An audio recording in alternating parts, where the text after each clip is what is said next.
So, heto na mga kaballers, Golden State Warriors nagdagdag ng bagong player. Malakas to, kilalanin. At ang balita patungkol sa tumanggi ang 76ers kay Ben Simmons. Tara na't pag-usapan natin yan dito sa Basketball Hot Shots. Sa ngayon nga, literal na nagkaroon na sana ng pagkakataon si Ben Simmons na makapasok muli sa team ng Philadelphia 76ers dahil sa kanyang pagiging free agent at mayroon pang natitirang spot sa lineup ng Sixers. Kumbaga, nagkaroon ng Sixers at itong kampo ni Simmons ng mutual interest na kung susumadahin nga natin, literal na magkakaroon na sana ng sweet comeback itong si Simmons para sa Sixers. Pero ang problema nga po mga kaballers, biglang naging malabo ang sistema ng Sixers kay Simmons dahil na rin naman sa salary cap o sobra na kasi ngayon ang pasahod ng 76ers sa mga player dahil na rin naman sa laki ng hawak nilang mga player ngayon. Kumbaga kakailanganin ng Sixers na magbitaw ng player para magkaroon sila ng espasyo sa kanilang kupunan. Pero literal na manghihinayang din sila magbitaw ng basta-basta lalo pat magagaling na ang kanilang mga natitirang manlalaro ngayon.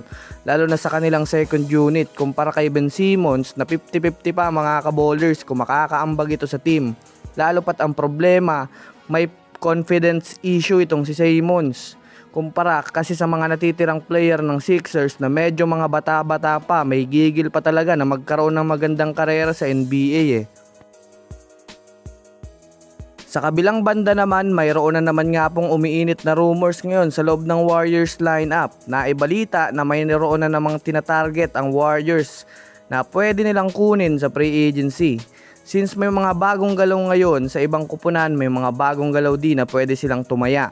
Si Cam Thomas kasi mukhang complicated pa kasi mga kaballers para sa Warriors. Dahil malaking kontrata din kasi ang hinahanap nito eh.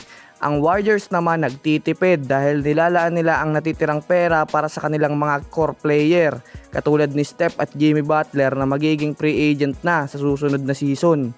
Itong si Brandon Williams gusto din itong pumasok sa Warriors. May interest siya na gusto niya talagang maging player ng Warriors.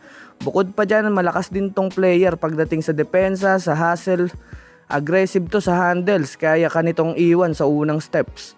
May shooting din ito at maaasahan din sa passing.